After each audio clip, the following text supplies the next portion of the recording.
Philosophy can be more than wishy-washy flim-flam. Sometimes it can be practical.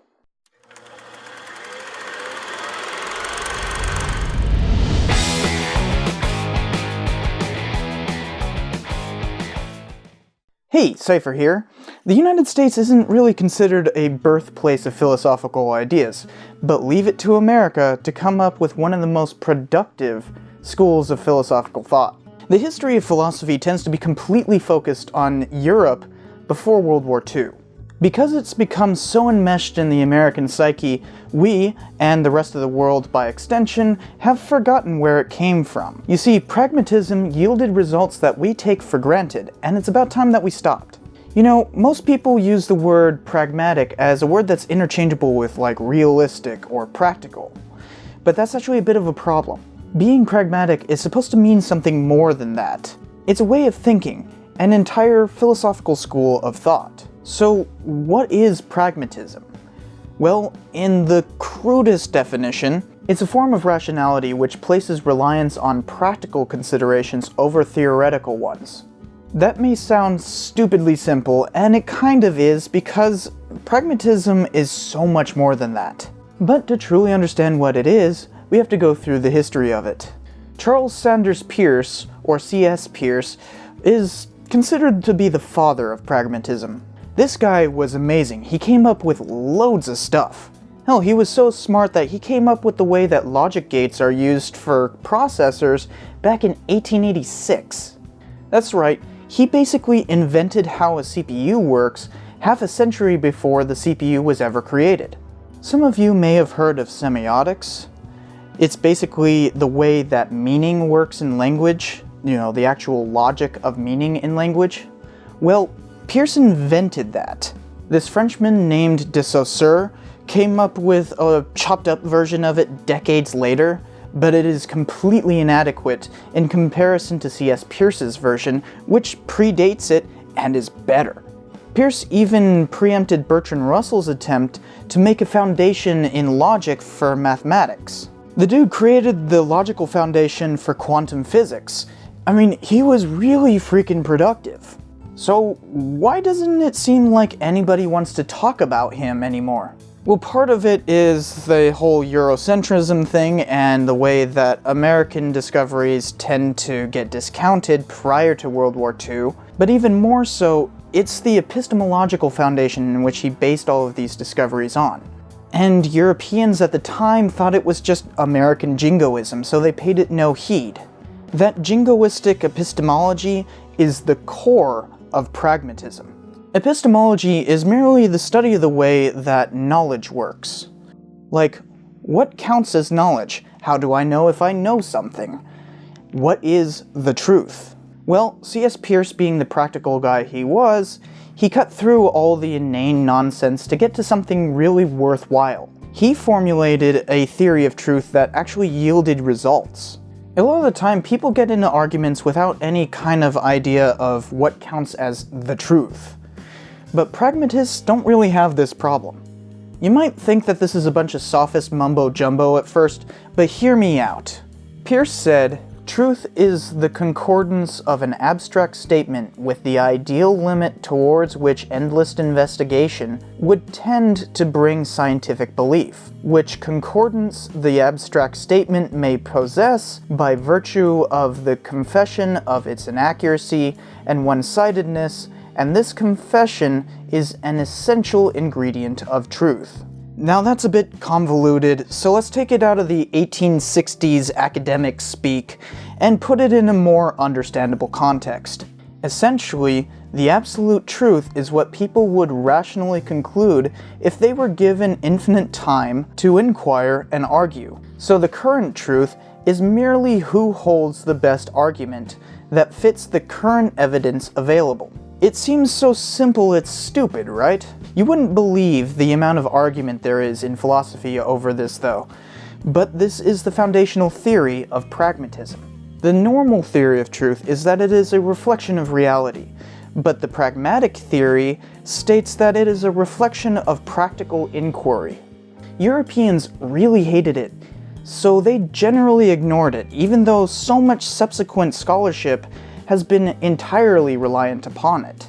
There is a significant corollary to this theory, which Peirce explained in this way. Consider what effects that might conceivably have practical bearings we conceive the object of our conception to have. Then our conception of these effects is the whole of our conception of the object. What that means is that pragmatists think there is nothing more to how we may think of something than how it may affect us, as in the practical world is the only world we may know. That means these guys were more concerned with results than the deeper meanings of the universe. Because if they don't have practical value, then they don't have any value at all in this conception. You see, this was being said in the 1860s and 70s when people like Friedrich Nietzsche and Karl Marx were putting out completely self-involved philosophies that were fairly useless at the time. They argued over whether or not there was a god, or what is the most ethical way to treat people, or what direction humanity should grow. Philosophers like those guys were arguing over the nature of existence. This is not worthy conversation to a pragmatist. Because if the nature of reality is not part of something that you can find through practical inquiry, then it is not part of the truth. Now, as with any philosophical school, I'm obviously oversimplifying this quite a lot. And there are a whole lot of different theories associated with pragmatism, but I'm just trying to show a very basic outline. After all, as a pragmatist would be, I'm more concerned with the results than the system that yielded them.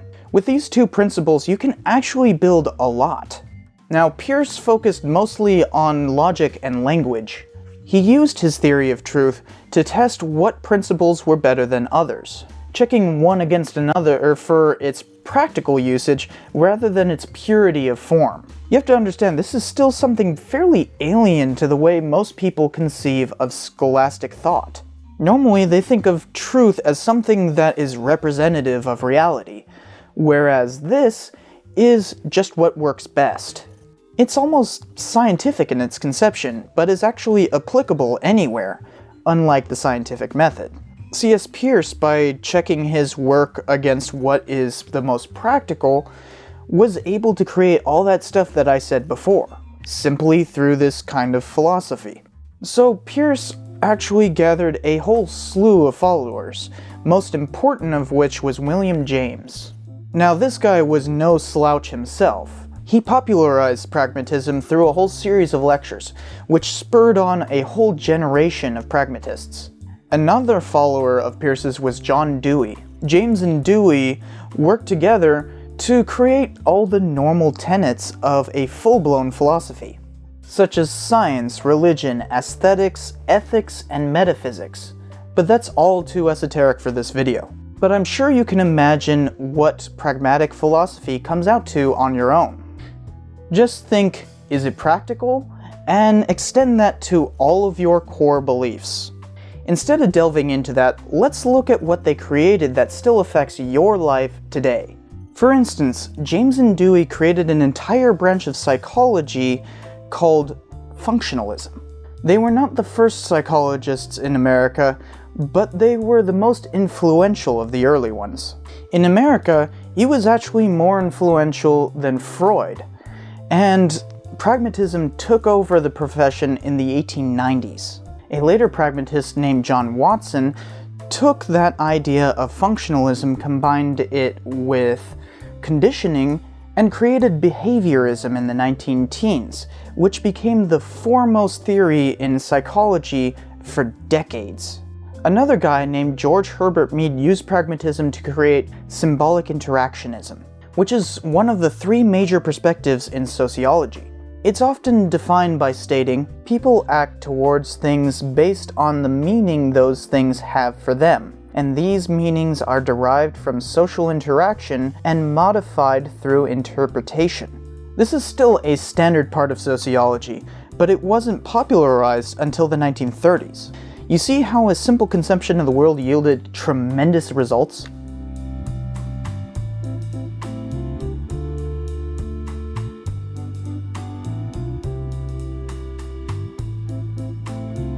So what happened to pragmatism? I mean, it kinda died out in World War II. Well, that's because logical positivism kinda took over. The problem with logical positivism is that it relies very heavily on the verification aspect of pragmatism, but not so much the practical emphasis. Meaning, there was a movement back to the stale world that is truth being the reflection of reality, rather than something that is malleable by practicality. Now, pragmatism has actually seen a resurgence with the likes of Richard Rorty, but with the rise of postmodernism, that kind of philosophy has gone by the wayside. Since then, the word pragmatism has turned over to simply being practically minded, which is kind of too bad because this conception of truth has yielded tremendous results, as I have explained. It's kind of weird, yeah, but trying to say that the truth is merely who has the best argument, that seems to be a pretty good working definition, and that's the whole idea of pragmatism, is that it is a practical definition of truth. And that's why we have gotten so much out of it. C.S. Peirce was one of those geniuses that are easily equivalent to that of Aristotle, Descartes, Einstein, or Kant. Pragmatism is what he created to fuel that, and half a century of revolutionary theory followed in his wake. Now, you can probably see how it's uniquely American, right? Remember, every person I've mentioned thus far was American. It seems like extending practicality to an entire philosophy would be something that you could only get in the USA. Now, there obviously have been other schools of thought, like Transcendentalism, but I can't really think of anything that has had that much of an impact in America, let alone the world. Hell, can you think of another philosophy that has had that great of an impact? I can't. So, why do you think that pragmatism gets so overlooked?